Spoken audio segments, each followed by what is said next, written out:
In a distant kingdom fraught with turbulence and uncertainty, a fugitive named Henri du Lune was destined for greatness. Even though he had spent the majority of his life on the run, Henri, a man of obscure origins and fragile legitimacy, had no real claim to the throne, but fate, intertwined with his unyielding ambition, had other plans. He stood now on the shores of Cymru, gazing toward the looming battle ahead, knowing that his destiny would either be seized or crushed by the power of the sword. Henri was no ordinary man. Though only 28 years old, his journey to this day had been filled with exile, betrayal, and a thirst for vengeance against a tyrant king who had wrongfully claimed the throne. His army, a motley crew of exiles, mercenaries, and dissidents, was no match for the vast forces loyal to King Reginald the Ruthless. But Henri had something more valuable than soldiers. He had the loyalty of his countrymen, and the sheer will to rewrite history. Upon landing, Henri led his men into the heart of the Welsh Hills, where he sought refuge and allies among the old noble families. He knew that Reginald's forces would soon be upon him, but he was counting on the one thing that could turn the tide in his favor: an ancient pact. The powerful House of Storm, led by Lord Griffin Storm, had secretly promised their support. Griffin, a shrewd nobleman who had long played both sides, knew the winds of power were shifting, and waited for the perfect moment to reveal his true allegiance. As Henri's ragtag army approached the battlefield at Carbroch, tensions mounted. The night before the battle, he knelt in the darkness, praying to the old gods for victory. His soldiers were weary, knowing they were vastly outnumbered, but Henri remained resolute, his eyes fixed on the prize. In his mind, he had already seized the crown.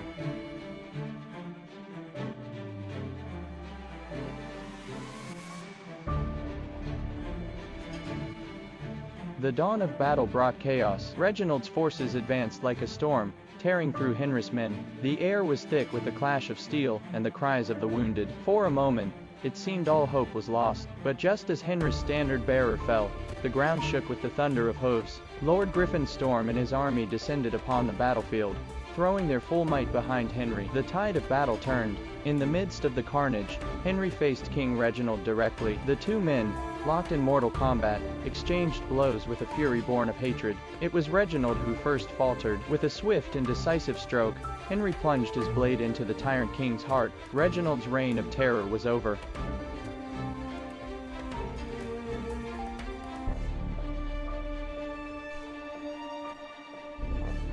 As the sun climbed higher in the sky, Henri's men crowned him on the battlefield, using the bloodied circlet that once adorned Reginald's head.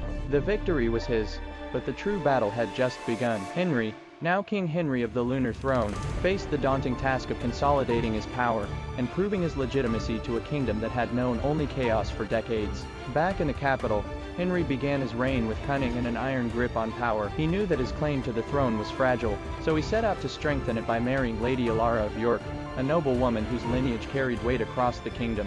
Their union was not one of love but of necessity, a calculated move to unite the warring factions of the realm under one banner.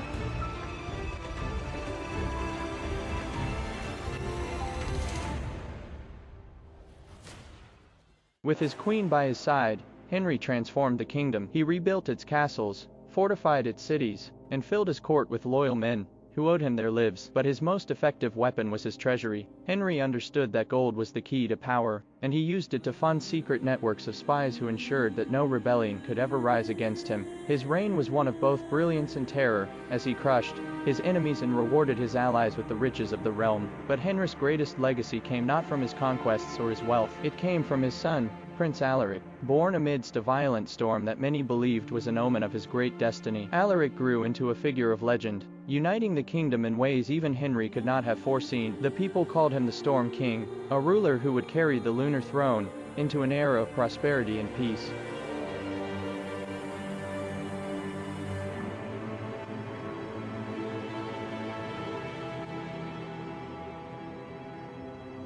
Yet, even as Henri's dynasty flourished, shadows lurked in every corner of his court. There were whispers of dark magic, of assassins waiting in the wings, and of a curse that had been placed upon the lunar throne long before Henri had claimed it. As the years passed, Henri grew more paranoid, his once sharp mind clouded by the weight of his crown, and the enemies who still plotted in the shadows. In the end, Henri's reign became a tale of contrasts, a brilliant rise to power, followed by years of suspicion and fear. But his legacy endured, etched into the history of the kingdom as the man who had risen from nothing to forge a dynasty that would change the course of history forever. The name Henri du Lune would be remembered for centuries as the king who dared to defy fate and seize his destiny, no matter the cost.